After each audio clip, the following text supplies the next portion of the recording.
Unfortunately या fortunately Pakistan में जब भी मैं किसी से बात करती हूँ या मैं लोगों को ये समझाने की कोशिश करती हूँ कि उन्हें अपने पैसे किसी ऐसी जगह इन्वेस्ट कर देने चाहिए जहाँ से वो इन्फ्लेशन को बीट कर सकें, तो लोग समझते हैं कि मैं उन्हें कह रही हूँ कि आओ आओ स्टॉक एक्सचेंज में पैसे इन्वेस्ट करते हैं। And that is why I really wanted to create this video. इस वीडियो में हम बात करेंगे कि अगर आप अपनी इन्वेस्टमेंट जर्नी शुरू करना चाहते हैं, दैट इज़ कि आप पैसे को ऐसी किसी जगह पे लॉक करना चाहते हैं या सेव करना चाहते हैं कि आप इन्फ्लेशन को बीट कर सकें या एटलीस्ट कंपाउंडिंग की जर्नी शुरू कर सकें, तो आपको क्या चीज़ें चाहिए होंगी to start this journey. Plus PSX के अलावा ऐसे कौन से एवेन्यूज़ हैं जहाँ पे मैं, आप और वो सब लोग जो रिस्क नहीं ले सकते अपनी इन्वेस्टमेंट जर्नी स्टार्ट कर सकते हैं।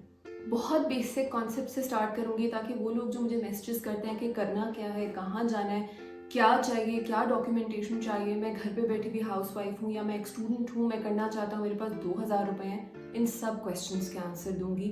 तो थोड़ी लंबी वीडियो हो सकती है but please be patient with me. साथ ही साथ I also have my laptop with me just in case if I want to make sure कि मैं जो इन्फॉर्मेशन आप तक दे रही हूँ for educational purposes it is correct and absolutely accurate. तो सबसे पहले आपको क्या चीज़ें चाहिए अपनी इन्वेस्टमेंट जर्नी स्टार्ट करने के लिए। ऑफ कोर्स कुछ ना कुछ सेविंग्स चाहिए, वो कुछ भी हो सकती है। मैंने पहले भी बात की थी कि आप 500 रुपये से भी शुरू कर सकते हैं, आप 1000 रुपये से शुरू कर सकते हैं, आप 2000 से शुरू कर सकते हैं। जो भी पैसे कन्वीनियंटली आप सेव कर सकते हैं और उसे आपकी इमरजेंसी फंड में शामिल करना इस वक्त ज़रूरी नहीं है, वो पैसे मैं तो यही रेकमेंड करूँगी आप अपनी इन्वेस्टमेंट के लिए इस्तेमाल करें। वो पैसे जो आपके इमरजेंसी फ़ंड है, फॉर एग्ज़ाम्पल आपने कुछ पैसे ऐसे सेव करके रखे हुए हैं जो हॉस्पिटलाइजेशन और in case of any other immediate travel आपको चाहिए, वो पैसे आप कहीं पे भी ऐसे लॉक ना करें जहाँ पे लिक्विडेशन के इश्यूज़ हों। अब चलते हैं उस पैसे की तरफ जो आपने बचा लिए फॉर इन्वेस्टमेंट। राइट, इन्वेस्टमेंट के लिए आपने अगर 500 रुपया भी बचाया तो उसको शुरू करने के लिए आपको चाहिए सबसे पहले एक शनाख्ती कार्ड जिस पे आपका CNIC नंबर होगा, आपका एक बैंक अकाउंट होना चाहिए या फिर आपका कोई ना कोई ऐसा अकाउंट होना चाहिए जैसे कि इजी पैसा या जैज़ कैश। तीसरी चीज़ जो कि बहुत लोग इग्नोर करते हैं but I think is very very very important, इसके आप टैक्स फाइलर हों। इनिशियली लगता है कि नहीं ये इतना मैटर नहीं करता क्योंकि मैं तो सिर्फ 500 बचा रही हूँ, उसमें मुझे कितना 2 रुपए का प्रॉफिट है, 10 रुपए का प्रॉफिट है, उसके ऊपर कितना ही टैक्स कट जाएगा। ठीक है, इनिशियली जब आपकी अमाउंट बहुत कम है तो मे बी आप फाइलर नहीं है तो आपके ऊपर डबल टैक्स भी कट जाए, आपको इतना फ़र्क नहीं पड़ रहा, मगर इवेंचुअली आपकी कंपाउंडिंग पे आपके जो एट सोर्स टैक्स रिडक्शन है वो बहुत ज़्यादा होने लगती है। तब आपको एहसास होता है कि काश मैंने टैक्स फाइल कर दिया होता। और टैक्स फाइल करने के लिए आपको क्या चाहिए, टैक्स फाइल करने के लिए आपको आइरिस के ऊपर एक अकाउंट बनाना है जो कि FBR का पोर्टल है, उस पर जाके आपने अपना एनुअल टैक्स, या तो अगर आप सैलरीड एम्प्लॉय हैं तो सैलरीड एम्प्लॉय का जमा कराना है, अपनी डिक्लेरेशन जमा करानी है, और अगर आपकी सालाना आमदनी 6 लाख से कम है तो आप पे वैसे भी कोई टैक्स लागू नहीं होता। मगर अगर आप अपने डॉक्यूमेंट्स टाइम पे जमा कराते हैं तो आप एक्टिव फाइलर लिस्ट में आ जाते हैं। उससे क्या फ़र्क पड़ता है कि फॉर एग्ज़ाम्पल अगर आपको एक कंपनी में आपने स्टॉक्स लिए और आपको डिविडेंड मिलता है, तो अगर मैं फाइलर हूँ तो मेरे पे तकरीबन 15% टैक्स लगेगा, मगर अगर आप नॉन फाइलर हैं तो आप पे 30% टैक्स लगेगा। मतलब वही 10,000 रुपये जिसके ऊपर मुझे तकरीबन 1500 रुपये टैक्स देना है, आप 3,000 रुपये टैक्स देंगे। तो imagine it's the magnitude is huge. हाँ, बट ये है कि कई लोग इसको इग्नोर कर देते हैं, कई लोग सोचते हैं कि इतना इम्पोर्टेंट नहीं है। हाँ, स्टार्ट में जब पैसे बहुत कम है, अगेन इतना इम्पोर्टेंट शायद नहीं होता।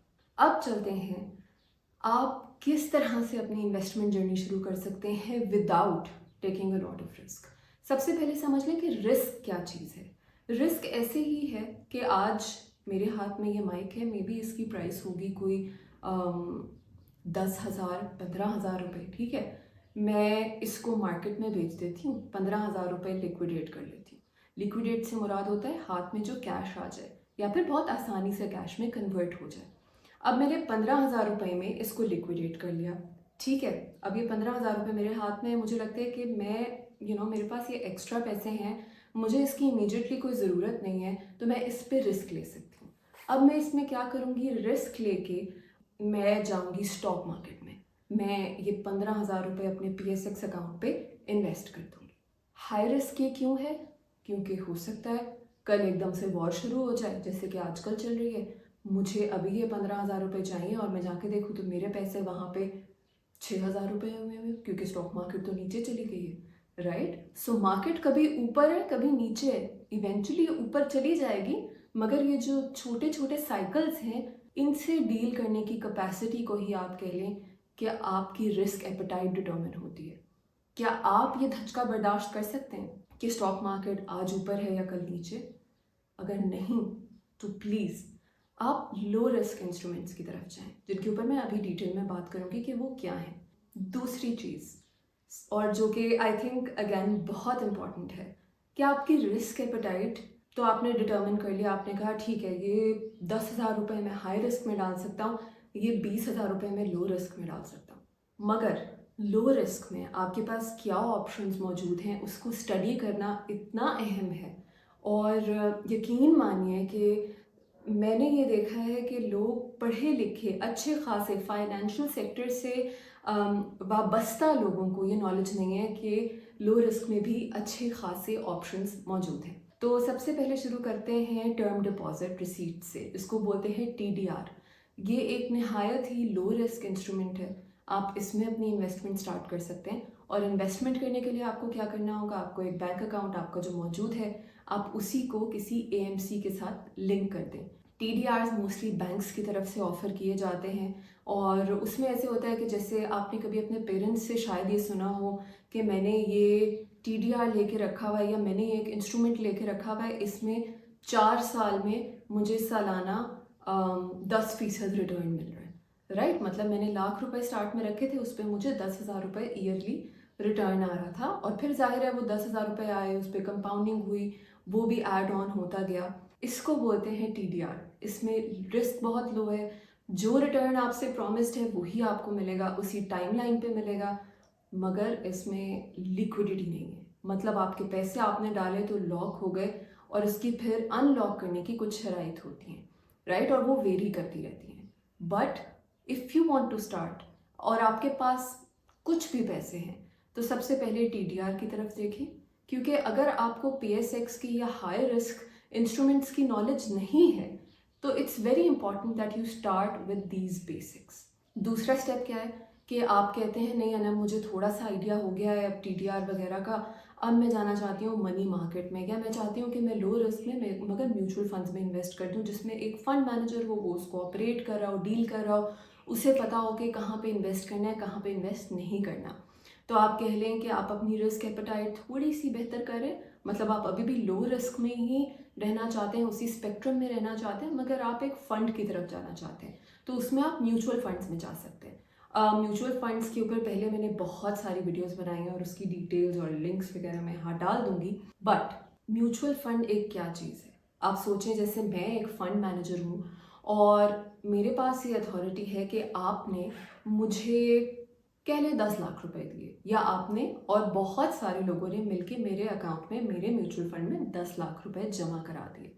अब मेरे पास ये अथॉरिटी है कि मैं इस 10 लाख रुपए को ऐसे मैनेज करूं कि आपके रिटर्न्स भी मैक्सिमाइज हों, मैं जो मैनेजमेंट फ़ी चार्ज कर रही हूं या कर रहा हूं वो भी ऑप्टिमल रहे, और आपको भी मुनाफा हो, और आप अपना अकाउंट इस पर्टिकुलर फंड में बनाए रखें, राइट? तो अब अगर आपने एक मनी मार्केट फंड में इन्वेस्ट किया है तो जाहिर है क्योंकि ये एक लो रिस्क फंड है तो इसमें मेरी मैनेजमेंट फ़ी बहुत कम होगी, और मैं डिफरेंट डिफरेंट तरह के ऐसे इंस्ट्रूमेंट्स ले लूँगी जिसमें मुझे रिटर्न्स ज़्यादा मिल सकें। इसमें मोस्टली मैं ऐसे लूँगी शॉर्ट टर्म इंस्ट्रूमेंट्स लूँगी जिस पे यकीनी फ़ायदा या यकीनी परसेंटेज रिटर्न लाजिम हो। इसमें बहुत तरह की ऑप्शन आ जाती हैं, इसमें ट्रेजरी बिल्स आ सकते हैं, इसमें सुकुक्स आ सकते हैं। इसी से अब एक आप स्टेप ऊपर चले जाएं। अब आप सोचते हैं कि अनम ठीक है मैंने 5,000 रुपये लगा दिए मनी मार्केट फंड में और उस पर मुझे रोज़ का 10 पैसे का मुनाफा हो रहा है, ठीक है। अब मैं जाना चाहती हूँ अगले 5,000 रुपये थोड़े से हाई रिस्क में। उसमें क्या होगा, आप इनकम फंड में इन्वेस्ट कर सकते हैं। इनकम फंड बेसिकली आप कह लें मनी मार्केट फंड्स की तरह ही ऑपरेट करते हैं। इसमें मैनेजमेंट फ़ी थोड़ी सी हाई होती है और इसमें जो इंस्ट्रूमेंट यूज़ होते हैं वो थोड़े लॉन्ग टर्म के होते हैं। इंस्ट्रूमेंट्स में रिटर्न्स जो हैं वो वेरी कर सकते हैं, आपकी नेट एसेट वैल्यू जो प्रेजेंट वैल्यू है वो वेरी कर सकती है, रिटर्न थोड़े से ज़्यादा थोड़े से कम हो सकते हैं, तो थोड़ा लो टू मॉडरेट रिस्क की स्पेक्ट्रम में आप आ जाते हैं। तो वो जो एक यकीनी रिटर्न लाजिम होने वाली बात हमने की थी वो नहीं रहती, रिस्क आ जाता है। बिकॉज कभी अगर फॉर इंस्टेंस आपने किसी ऐसे फंड में इन्वेस्ट कर लिया जो कि इनकम फंड आपका गवर्नमेंट से लिंक्ड है और एकदम से जो है वॉर सिचुएशन आ जाती है, ग्लोबल क्राइसिस आ जाता है, आपके इंटरेस्ट रेट्स पीक पे जाना शुरू हो जाते हैं, तो हो सकता है कि आपके उस फंड की नेट एसेट वैल्यू चेंज हो जाए, आपका रिटर्न इफेक्ट हो या तो ज़्यादा हो सकता है या कम हो सकता है। इस तरह से आप कह लें कि आप अपने रिस्क एपेटाइट को इंक्रीज़ करें और ये सारा कुछ करने का तरीका क्या है कि आप उसी एएमसी के साथ अपना अकाउंट बना रहे हैं जिस एएमसी से आपने शुरू किया था। आपने उसी एएमसी के साथ अगर टीडीआर लिया या कोई सेविंग सर्टिफिकेट लिया, उसी के साथ आपने अपना मनी मार्केट फंड में इन्वेस्टमेंट की और उसी के साथ आपने इनकम फंड्स में इन्वेस्टमेंट की। ये सारी चीज़ें उन लोगों के लिए बहुत ज़रूरी है समझना जिनको इन्वेस्टमेंट्स के बारे में इतनी नॉलेज नहीं है, स्टॉक्स के बारे में इतनी नॉलेज नहीं है, कंपनीज के बारे में इतनी नॉलेज नहीं है, सेक्टर्स और इकोनॉमी के बारे में इतनी नॉलेज नहीं है। क्या होता है इंटरेस्ट रेट, क्यों बढ़ रहा है इंटरेस्ट रेट, ऑयल की प्राइस को शॉक लग रहा है तो सब ये बातें क्यों कर रहे हैं कि हमें अब हर तरह से इन्फ्लेशन पास ऑन होगी, ऑपरेशंस की कॉस्ट बढ़ रही है तो इससे इकोनॉमी में इंटरेस्ट रेट क्यों बढ़ रहा है। हम ऐसा क्यों नहीं कर लेते कि हम ढेर सारा पैसा रुपी जो है वो प्रिंट कर दें और इकोनॉमी में सर्कुलेट कर दें, इससे तो सारे मसले सॉल्व हो जाएंगे, हमारा डेट क्लियर हो जाएगा। ये इस तरह के सवाल हैं जो आई नो आपके दिमाग में चल रहे हैं क्योंकि आपने इकोनॉमिक्स को नहीं पढ़ा हुआ, आपके ये क्वेश्चंस बहुत जेन्युइन हैं। इनफैक्ट उस दिन one of my very good friends was talking about the US economy जिनके ऊपर तकरीबन 34 ट्रिलियन डॉलर का डेट है, एंड शी वाज सेइंग कि यूएस तो बहुत आसानी से डॉलर्स प्रिंट करके और ये डेट उतार देगा। नहीं, ऐसा नहीं है, कहीं पे भी पैसे इस तरह आसानी से प्रिंट करके पैसे मार्केट में सर्कुलेट करके डेट नहीं उतरता, उससे इन्फ्लेशनरी प्रेशर्स आते हैं। सो ये बेसिक्स जो हैं आपको समझनी होगी, आपको न्यूज़पेपर पढ़ना होगा, बट इट टेक्स टाइम। तो इसलिए जो मैंने आपको एग्जांपल दी टीडीआर की, सुकुक की, ये बहुत ज़रूरी है समझना और इनमें इन्वेस्टमेंट शुरू करें। चले चलते हैं, अब बात करते हैं थोड़े रिलीजियस पर्सपेक्टिव से, राइट। मैंने आपको पहले बहुत सारे वीडियोस में मेंशन किया है कि मैं खुद पर्सनली इंटरेस्ट में बिलीव नहीं करती और उसका एक छोटा सा स्निपेट ऑफ रीजनिंग मैं यहाँ दे देती हूँ, मगर उसकी एक डिटेल्ड वीडियो मैं अलग से बनाऊंगी इंशाल्लाह। So why don't I believe in it.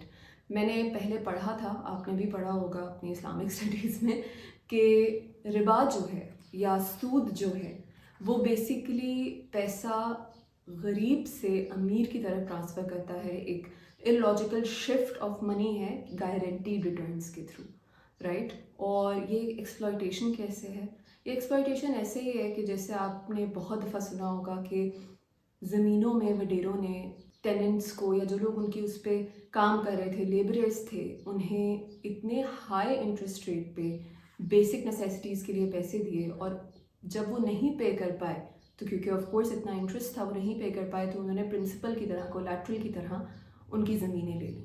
और लोग मुझे कहते हैं कि लो अच्छा ये एग्जांपल तो तुमने दे दी, इसी तरह तो हमारे मुल्क इस वक्त डेट के नीचे हैं, इसी तरह तो हर अमीर शख्स इस वक्त इंटरेस्ट के एक ऐसे ट्रैप में गरीबों को फंसा के बैठा हुआ है। बिकॉज इवेंचुअली जब हम एक सेविंग्स अकाउंट भी खोलते हैं उसकी भी तो लेंडिंग कहीं हो रही है ना, कोई ना कोई एंड यूज़र तो है जो वो इंटरेस्ट रेट पे कर रहा है। Guaranteed returns without any effort अगर आपको मिल रहे हैं तो आप किसी ना किसी को तो एक्सप्लॉइट कर रहे हैं ना, इसलिए I don't believe in it. तो अब इसका सोल्यूशन क्या है, क्या आप लो रिस्क इंस्ट्रूमेंट्स में इन्वेस्ट कर सकते हैं अगर आप शरिया कंप्लायंट होना चाहते हैं तो येस। इसकी एक एग्जांपल मैं आपको सुकुक की देती हूँ। इसमें गवर्नमेंट की सुकुक है, मीज़ान बैंक की सुकुक है, एनर्जी रिलेटेड सुकुक है। सुकुक बेसिकली एक इस्लामिक इंस्ट्रूमेंट है। इससे क्या होता है, वैसे by the way Islamic TDR भी होते हैं। इस्लामिक इंस्ट्रूमेंट में क्या होता है कि आप प्रॉफिट लॉस शेयरिंग कर रहे हो बट रिस्क बहुत लो है, राइट। आपने किसी ऐसे बिजनेस का सुकुक खरीद लिया है जिसमें आपको लगता है कि risk of having losses is pretty low, but आपको एक रिटर्न, नॉमिनल सा रिटर्न मिलता हुआ नज़र आ रहा है, तो उसको सुकून कहते हैं। आप एक बिजनेस का हिस्सा बन जाते हैं। सो इसी तरह जैसे स्टॉक्स में शरिया कंप्लायंट ऑप्शंस हैं, इसी तरह लो टू मीडियम रिस्क इन्वेस्टमेंट्स के लिए भी सब में शरिया कंप्लायंट ऑप्शंस हैं। और शरिया कंप्लायंट ऑप्शंस में मैं आपको थोड़ा सा और एक्सप्लेन करूं कि एक कंपनी के जब आप स्टॉक्स खरीदते हैं तो वो क्यों शरिया कंप्लायंट होती है। ये पाकिस्तान की रूलिंग है। इससे देयर इज़ अ टर्मिनोलॉजी जिसको कहते हैं कि इन्होंने खुद से डिस्कशंस करके इसको इस बेंचमार्क को डिसाइड किया हुआ है कि 37% से कम एसेट्स अगर आपके डेट की वजह से हो और आपके रेवेन्यू में से 5% से कम हिस्सा इंटरेस्ट से आ रहा हो, तो वो कंपनी इस शरिया कंप्लायंट, मतलब वो KMI 30 का पार्ट बन जाती है और वो एक इस्लामिक तरह से आपके ऊपर लागू नहीं है कि आप उसमें से शेयर होल्डिंग करें। फॉर इंस्टेंस अगर आप किसी बैंक के शेयर होल्डर बनते हैं जो कि इस्लामिक बैंक नहीं है, तो मोस्ट प्रॉबेबली उसका रेवेन्यू 5% से काफ़ी ज़्यादा is coming through interest rate, right. So interest earnings, right. So ये शरिया कंप्लायंट ऑप्शंस होती हैं। अब चलते हैं हाई रिस्क की तरफ। ठीक है, अब म्यूचुअल फंड्स की हमने बात की, हमने कहा आप मनी मार्केट से शुरू करें, आप इनकम फंड्स की तरफ आएँ, आप TDR लें, आप ट्रेजरी बिल्स की तरफ देखें, आप सुकुक्स देखें। अब आपने कहा कि ठीक है, मैंने मे बी ₹1,00,000, ₹2,00,000, ₹3,00,000 टैक्स फाइल करके उन सब में डाले, उनसे थोड़ा थोड़ा प्रॉफिट लिया, कंपाउंडिंग की, अब 3-4 साल हो गए, मैं उन्हें स्टडी भी कर रहा हूँ।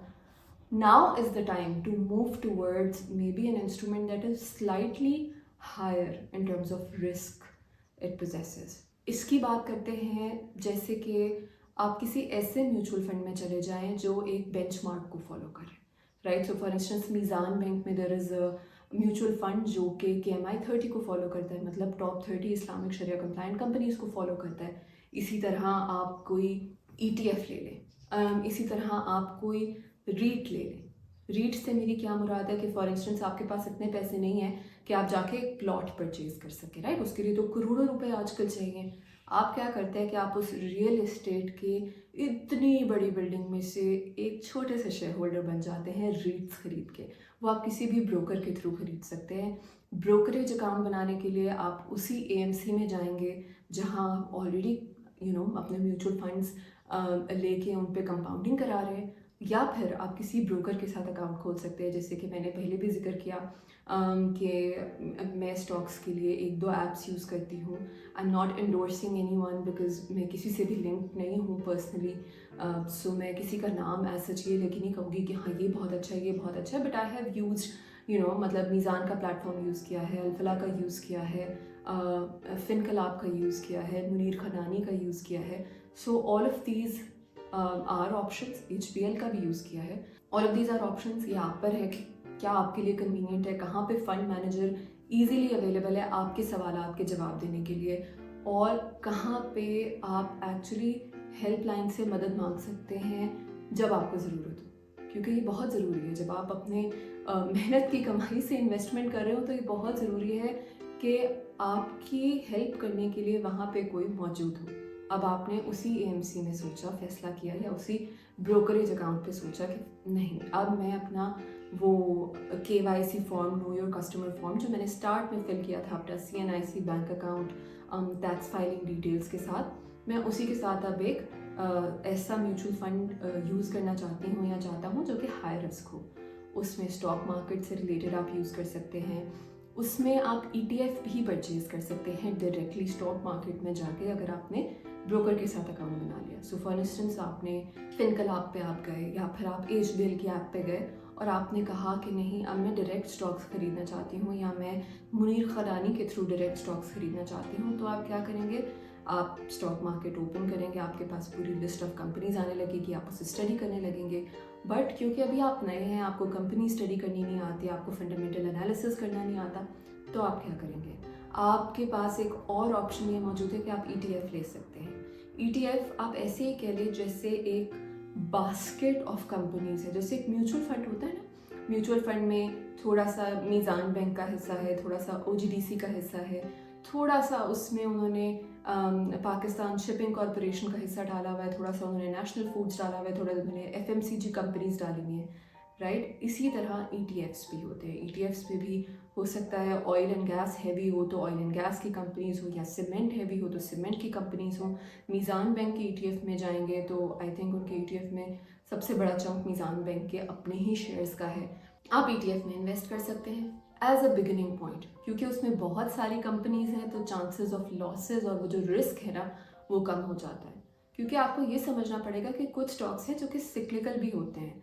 तो अगर जंगें नहीं भी हो रही हैं जैसे आजकल हो रही हैं, या फिर दुनिया में कोई तूफान या कलेमिटी नहीं भी आ रही, तो कुछ स्टॉक्स नीचे जाते ही जाते हैं। मैंने पहले भी कही थी और मैं दोबारा रिपीट करूँगी, वो जो टैक्स अब आपका कटेगा वो क्योंकि अब आपने ऑलरेडी शॉर्ट टर्म बिल्स में, लॉन्ग टर्म बिल्स में, TDRs में, इन सब में आप इन्वेस्ट करके आए हैं। इसका मतलब है आपकी अमाउंट भी ज़्यादा है, आपका कैपिटल गेन भी ज़्यादा है और आपका डिविडेंड भी ज़्यादा है। बाय द वे, डिविडेंड और कैपिटल गेन क्या है इसकी बहुत आसान सी डेफिनेशन की भी एक वीडियो मैंने बनाई थी, वो भी मैं यहाँ लिंक करूँगी, तो please do watch that, it's a very quick explainer. ठीक है, सो अगर आप कैपिटल गेन अगर आपका होता है 10,000 रुपये, तो आपको डबल द अमाउंट देना पड़ेगा टैक्स अगर आप फाइलर नहीं है। So don't do that, please do file your taxes. Friends की इन्वेस्टमेंट्स में भी, जो कि मुझे इवन लगता है कि मैंने भी बहुत की थी स्टार्ट में। सो सबसे पहली चीज़ एंड सबसे बेसिक चीज़ कि आप डेफिनेशन समझें of the difference between absolute and annual return, right. I saw that जब मेरी अम्मी खुद इन्वेस्ट कर रही थी तो वो क्या समझती थी कि अगर 100 रुपया उन्होंने इन्वेस्ट किया और 2 साल में वो 120 रुपये का हो गया तो उनका 20% रिटर्न है। उन्हें नहीं पता था वो एनुअल या एब्सोल्यूट है क्या है। बट अगर वो 20% बढ़ा है 2 साल में तो आपका एनुअल रिटर्न 10% है। आपको ये बेसिक कॉमन नॉलेज होनी चाहिए। मेरी अम्मी तो एक्चुअली ये भी समझती थी कि अगर वो इतना बढ़ रहा है, वो सोचती थी ये हर महीने का रिटर्न है। तो ऐसे नहीं होता। ये बहुत कॉमन सी मिस्टेक्स हैं। हम सोचते हैं कि हमने महीने के लाख रुपए रख दिए तो अब हमें हर महीने उस पर 10,000 रुपये आएंगे, तो that is literally next to impossible. और जो अगर आपको ये कह रहा है या अगर कोई फंड मैनेजर आपको इस तरह मिस गाइड कर रहा है, जो कि मैंने देखा है फंड मैनेजर्स एक्सप्लेन नहीं करते, सोचते हैं अगर ये बेवकूफ़ है तो इसको बेवकूफ़ ही बनने दो, तो प्लीज़ आप अपनी टर्मिनोलॉजीज़ वहाँ जाने से पहले ही खुद ही इंटरनेट पे रिसर्च करके क्लियर करके जाएं, क्योंकि अगर आप नहीं करेंगे तो कोई आपकी हेल्प नहीं करेगा। एक और मिस्टेक जो मैंने लोगों में देखी है वो है कि वो पैनिक सेलिंग शुरू कर देते हैं। इवन इनकम फंड्स में वो हर वक्त अपनी इनकम फंड्स की स्टेटमेंट निकाल के देख रहे होते हैं, PSX की स्टेटमेंट देख रहे होते हैं, ETFs की प्राइस देख रहे होते हैं और फिर कहते हैं कि ओ नो, ये तो 1 रुपया नीचे चला गया, अभी बेच दो इससे पहले कि 2 रुपये नीचे जाए। ठीक है, आपने स्टार्ट में ही अपना इमरजेंसी फंड अलग कर दिया था। Give this some time. Panic selling is never the solution. आप पैनिक सेलिंग जब भी करते हैं ना, आप घाटा ही खाते हैं, लॉसेस का शिकार होते हैं if you sort of give up on the situation in the market and quickly sell out. आप वो ना करें। आप कोशिश करें कि तहम्मुल से काम लें, पेशेंस से काम लें, क्योंकि मार्केट स्टेबलाइज इवेंचुअली हो जाती है। आपने देखा था स्टॉक मार्केट भी पिछले दिनों किस तरह क्रैश कर रही थी, आजकल अब फिर स्टेबिलिटी की तरफ जा रही है। इवन दो अभी भी वो वॉर जो है वो चलती जा रही है, ऑयल प्राइस के शॉक्स और भी एक्सपेक्टेड हैं। क्यों? क्योंकि मार्केट जो होती है ना, ये बड़ी रैशनल चीज़ होती है, बड़ी इमोशनलेस चीज़ होती है। ये करंट सिचुएशन को अकाउंट फॉर करके अपनी प्राइस में एडजस्ट कर ही लेती है। एक और चीज़ जो मैंने बहुत कॉमन मिस्टेक देखी है इज़ के जो लोग थोड़े से पढ़े लिखे होते हैं, जो लोग थोड़े से समझदार होते हैं और जो लोग थोड़ा सा चैट GPT कर लेते हैं और वीडियोस देख लेते हैं, उन्हें लगता है कि वो रेडी हैं स्टॉक मार्केट के लिए। ऐसा नहीं है। स्टॉक मार्केट के एक्सपर्ट्स सालों से फंडामेंटल एनालिसिस कर रहे हैं, सालों से मार्केट को स्टडी कर रहे हैं, तब कहीं जाके वो रेडी हैं उसके लिए। तो आप रातों रात रेडी नहीं हो सकते। तो don't start with that. Start with low risk optimal funds and then move on. अपनी रिस्क ट्रजेक्ट्री को बीट करने के लिए ऐसा ना हो कि आप अपने पैसे गंवा बैठें और शॉर्ट टर्म ट्रेडिंग करना शुरू कर दें और फिर बाद में अफसोस करते रह जाएं। So yes, I hope this was detailed enough to give you an introduction to investment, और आपकी ये वीडियो आपके काम आएगी। And if you think it's useful, please do share it with your friends. और मास्टर क्लास अभी due है, इंशाल्लाह वो भी जल्द ही बनाऊंगी। Thank you so much for watching. Ji, take care. Bye.